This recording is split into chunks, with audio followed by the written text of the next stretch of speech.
They made her strip her uniform in front of 200 people.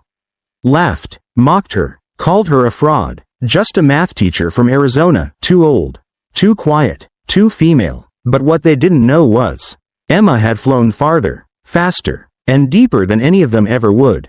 And when she returned the next morning, she didn't walk in, she flew. This story of injustice and eventual redemption deserves to be shared. So, hit that like button and subscribe to follow more true stories of courage in the face of discrimination. Now, let's rewind to see how this explosive situation began. The uniform hit the hangar floor with a heavy thud, echoing through the silence like a slap. 200 trainees, instructors, and officers stood in a wide circle at Fort Valor Air Base in Nevada. Eyes locked on the woman at the center, Emma Reynolds. She stood still, calm even, as Colonel Briggs stepped forward with deliberate force and crushed her insignia beneath the heel of his polished boot. "You think they made room for you because you earned it?" he barked. Voice sharp. "They lowered the standards so you could pretend you belonged." Someone in the crowd chuckled. Another murmured, "Maybe get her a pink flight suit next time." No one stepped in. No one spoke up. Emma didn't flinch. She removed her flight jacket, no name tag, no rank, and laid it down beside the flattened insignia. Then she unpinned her silver wings, placing them gently next to the cloth, as if they still deserved respect even if no one else believed she did. She turned toward the massive doors without a word, just a flicker of something in her eyes, something that didn't belong in a woman being humiliated. And as she walked away, someone near the back of the crowd froze. They'd seen it. Just beneath the collar of her undershirt, barely visible in the fluorescent light, was a tattoo. A dagger wrapped in wings. That symbol wasn't on any training roster. It didn't show up in background checks. But those who knew, knew. It belonged to a legend, a name whispered in flight school corridors and airbases like a ghost story. But surely it couldn't be her. That woman? Just a civilian math teacher who signed up for a pilot conversion program in her late 30s. Right? So no one moved, no one chased her down. But they should have, because the woman they just broke down wasn't there to prove she could fly. She was there to expose the rot they'd been protecting for years.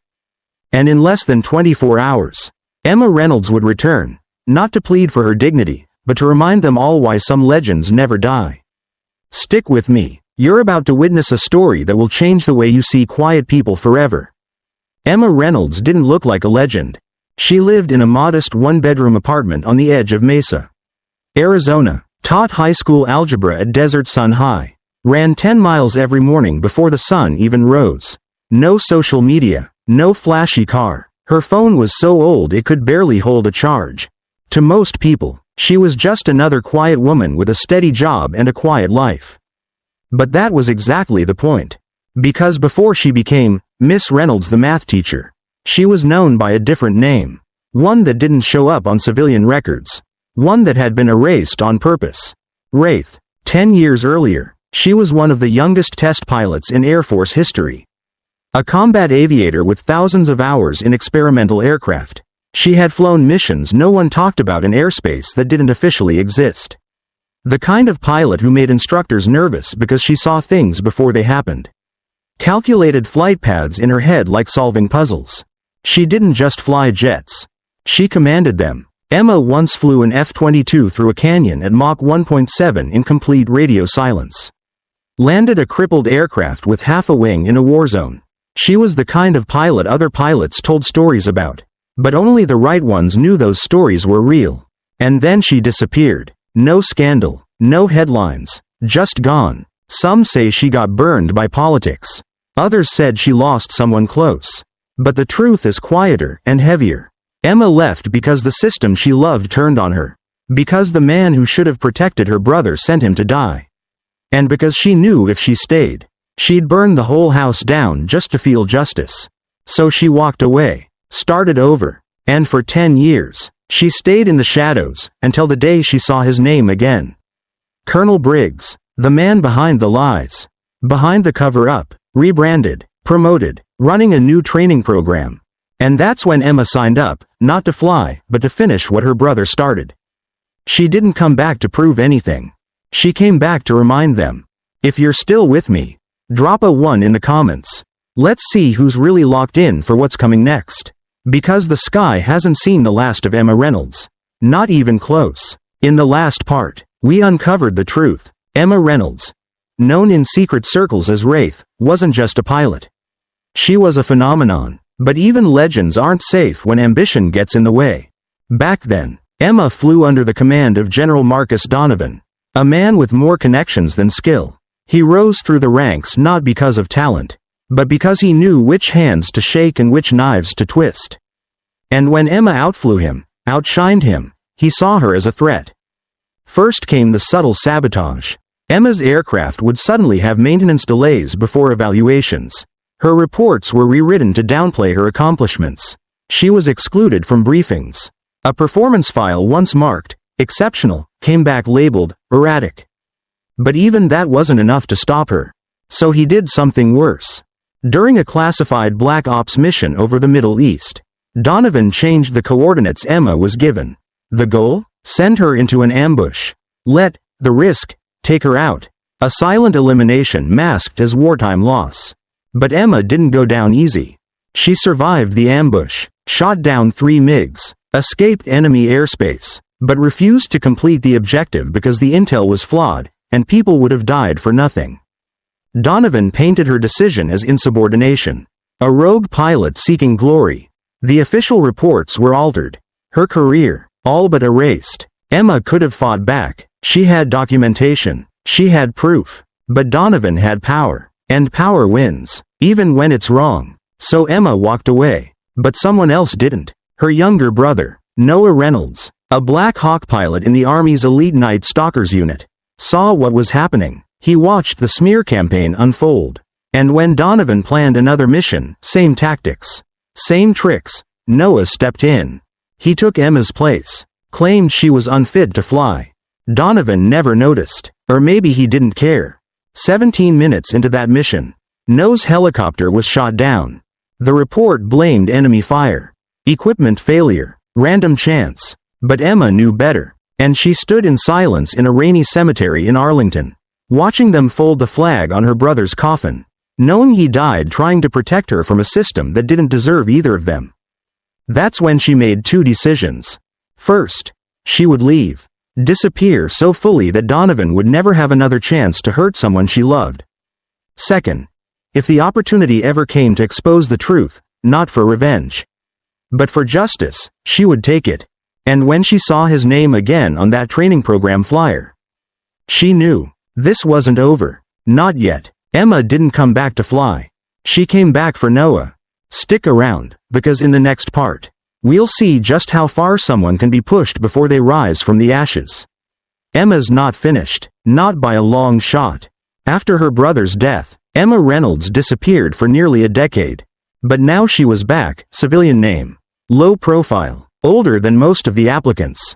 Just another dreamer, applying for the elite civilian to military pilot crossover program at Fort Valor. She knew exactly who was running it. Colonel Marcus Briggs, formerly General Donovan, new name. New assignment after a quiet scandal about mishandled funds. Not enough to end his career, but enough to bury his past. He didn't recognize her, and Emma didn't correct him. From day one, the atmosphere reeked of elitism. Private jet pilots, sons of senators, CEOs with flight hours and egos to match. Emma parked her beat-up Corolla between a Tesla and a military Humvee. She carried one bag, sat in the back, watched. The others didn't see her as competition. Just a quiet math teacher playing soldier. Especially Kyle Maddox, son of a tech billionaire, who quickly crowned himself king of the class. 4,000 hours of Boeing time. Private instructors, flashy watch, bigger mouth. She even flown anything more than a Cessna. He laughed at lunch one day. Maybe she's here to clean the hangar. Emma didn't respond. She just opened her notebook and quietly sketched a thrust curve to match the Rafale's afterburner arc. But the pressure built. Her flight simulations were tampered with. Systems would glitch during critical evaluations. Her navigation data would disappear. The instructors, taking cues from the social dynamic, began piling on. Mitchell, an instructor, barked during systems class, deliberately using the wrong name. Explained the F-16's fly-by-wire redundancy. Emma stood up, calm. Triple redundant quad channel system. Voting logic executes in parallel. If more than one channel disagrees, it faults to manual. The F-35 uses fiber optic architecture with eye-predicted correction overlays. Shall I go on? The room fell silent, but her precision only made it worse. Her locker was emptied, her parking spot blocked, her training gear went missing. The other women in the program, initially allies, drifted away, not wanting to be seen near her. Briggs was watching, and they wanted to pass. Emma didn't complain. She documented everything. When assigned the weakest pilots in the class for formation training, everyone expected disaster. Emma didn't. Strapping into the trainer jet, she felt something she hadn't felt in 10 years, calm. Her voice cut through the comms like a scalpel.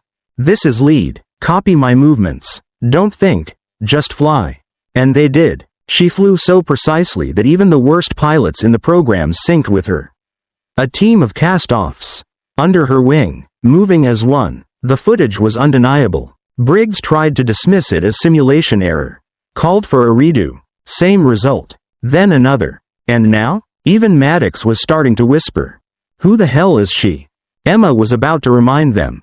Not just who she was, but what they'd all forgotten. Stay tuned, because in the next part, the sky won't just be a setting, it'll be her stage. The whispers had started, after the third redo of the formation exercise, each time with flawless execution. Each time under Emma's calm direction, even the skeptics were quieting down. They'd never seen flight like that. Not from someone they thought didn't belong. Not from a so-called civilian math teacher. But Emma Reynolds wasn't done. She wasn't just showing them how she flew. She was showing them who she really was. The final challenge came during the program's midterm combat simulation, beyond visual range engagement. 2 teams, 4 pilots each. Maddox had stacked his team with the top-ranked flyers. Emma, again, was paired with the lowest-scoring students, the ones who barely passed their last evaluations. It should have been a slaughter. The instructors watched from the control tower, expecting Emma to finally crack. This would be the proof they needed to justify pushing her out. The scenario started. Emma's team was scattered, defensive, low on altitude. Maddox's formation had the high ground, the speed advantage, and the arrogance to match. Then Emma keyed her mic. Echo team, radar off, turn west, drop to Angels 5, we're going dark. Her wingman obeyed without hesitation. For 30 full seconds, Maddox's team couldn't find them. Their radars swept empty skies. And then, Emma reappeared, right where they didn't expect. Echo 2, target right, Echo 3, center, Echo 4, left, I've got lead, Fox 3, now. 4 missiles launched in perfect sequence. 8 seconds later, 4 virtual kills. Maddox's elite team was wiped out. The control room? Silent. Stunned. They ran the simulation again. Same result. Third time? Even faster. Her team, once terrified, was now laughing on comms. Ma'am, I didn't even know I could fly like that. Can you teach me that reverse roll maneuver after this? Even Maddox had to admit it during debrief. That wasn't luck. That was control. For the first time, Emma's name was spoken with respect. But Colonel Briggs couldn't stand it. He dismissed the results, accused the simulation software of failure, claimed that her tactics were unrealistic and reckless. Real combat isn't a video game. He barked. This isn't about flash, it's about discipline. And some people don't belong in the cockpit just because they can pull off a trick shot. Everyone knew who he was talking about. But Emma just nodded once and said nothing. She didn't need to win the room. She had already won the air. And whether they admitted it or not, they all knew now. This woman didn't just belong. She led. If you've ever been in a place where your best wasn't enough, where people made up their minds before you ever got a chance, Emma's story is for you. Drop a comment if you're still with her. Because the next part? That's when everything changes. For good. Colonel Briggs thought he'd won. The morning after the simulations, he called for an all-hands briefing in Hangar 6. The word was out. Emma's name was on the board, crossed out in red. Everyone knew what that meant. Dismissal. Public. Final. Humiliating. Just the way Briggs liked it. 200 trainees, instructors, and staff gathered in a tight circle, leaving Emma alone in the center, like a trial without a jury. Maddox and his crew stood front row, smirking. Emma's former wingman, now loyal, watched from the back, eyes filled with silent fury. And Briggs? He delivered the speech of his life. "We hold our pilots to the highest standards," he preached, "and when someone refuses to integrate, refuses to follow protocol, and endangers her team for personal glory, there are consequences." He paused for effect, soaking in the silence. "Ms. Reynolds, you are hereby removed from the program. Your flight record shows irregularities. Your background has gaps. You are not fit for service in military aviation."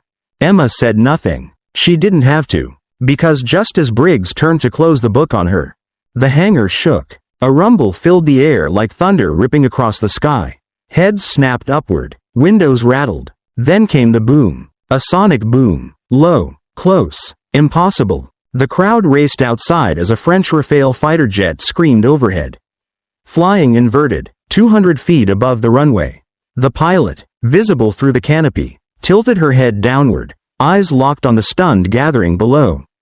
Someone in the tower had patched the comms through the hangar speakers. "Valor Tower, this is Ghost Zero, requesting permission for tactical demonstration." The room froze. Ghost Zero? Even the most seasoned instructors turned pale. That call sign was legend, spoken in whispers. Half-believed stories about a pilot who could do things jets weren't built to do. "Ghost Zero, you are cleared for full demonstration. Airspace is yours, ma'am." Then it began. Emma didn't just fly. She danced in the sky. Barrel rolls at impossible angles. Cobra maneuvers that defied physics. A flat spin recovery from 20.000 feet that ended 50 feet above the deck. Smoke trails painted shapes in the sky, messages only trained aviators would understand. Every movement was a message. I never forgot who I was. Inside the hangar, Maddox was speechless. She's actually doing it," he whispered. Jennifer, one of the female trainees, pulled up her phone. "I looked her up last night," she said quietly. "She's not just some teacher. She was Ghost, the best, and we all treated her like she didn't belong." Briggs stood frozen, white-faced, powerless, and as the jet passed low one final time, Emma's voice returned over the loudspeaker. "Colonel Briggs, or should I say, Marcus Donovan, I know who you are. I know what you did. This isn't about revenge, it's about truth. You told me to take off my uniform. I did, but you forgot. Some wings can be taken away. Hit that like button if you felt that. And stay tuned, because in the next part, Emma doesn't just reclaim her legacy. She changes everything." The day Emma flew that Rafale over Fort Valor, the aviation world changed, not because of the maneuvering, though pilots would study that footage for years, but because of what it stood for. Truth, integrity, and the quiet power of a woman who refused to be erased. Colonel Briggs, Marcus Donovan, was arrested by military police on the flight line less than an hour later. Charged with falsifying mission records, abuse of authority, and contributing to the wrongful death of a service member, Emma's brother, Noah Reynolds. As the cuffs clicked closed, General Strickland turned to the crowd. For 16 weeks, Lieutenant Colonel Reynolds volunteered to return, not to reclaim a title, but to expose a pattern. And in doing so, she reminded us what real leadership looks like.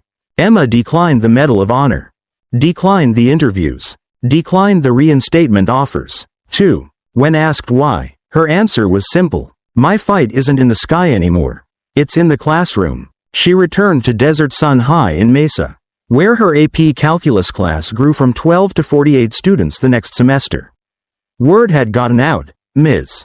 Reynolds didn't just teach equations. She taught you how to believe in yourself. Former trainees from Fort Valor started writing her, asking for advice, for guidance. Even Maddox, once her loudest critic, wrote a public letter of apology and began mentoring underrepresented youth who wanted to fly. One morning, Emma was grading papers when Captain Jennifer Cruz, once a trainee in the program, showed up at her door. "I've been using your methods," she said, "not just in flying, but in how I teach my own students now. You didn't just show us how to lead. You showed us how to lift people." Emma smiled. "It's not revolutionary. It's just human." We've been teaching dominance for too long. Time we remembered how to teach excellence. The Air Force invited her to quietly consult for 2 weeks a year, helping reform curriculum at the academy, not just tactics, but ethics, empathy, and leadership. She agreed, under one condition: I stay a teacher first. 1 year after the Rafale flight, a dedication was held at Fort Valor. A new memorial honored pilots lost to failures of leadership, not combat. Among the names etched in granite was Captain Noah Reynolds. Emma stood in the back, unrecognized, hands folded in front of her.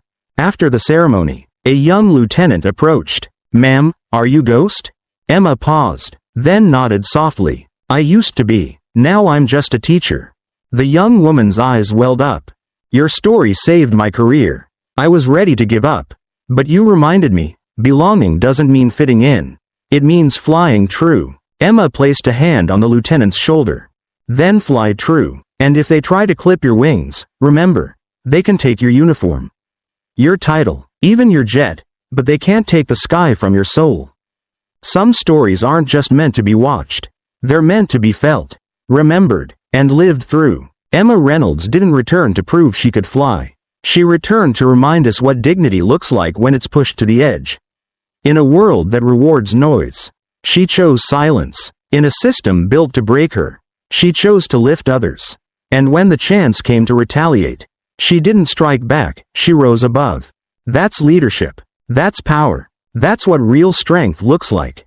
Emma's story teaches us that your worth is not defined by your uniform, your job title, or the opinions of others. It's defined by your actions, your character, and how you choose to treat people, even when they don't deserve your kindness. She didn't need revenge. She needed purpose. And she found it by helping others fly. If you're feeling stuck, overlooked, or like the world has forgotten what you're capable of, remember this: some wings are invisible. But that doesn't mean they're not real. And when it's time to rise, you will know. If this story moved you, do one thing: leave a comment below. Let us know what part hit you hardest. And if you haven't already, hit that subscribe button, because here, we tell stories that lift, heal, and remind you just how powerful quiet courage can be. One voice, one flight, one lesson at a time.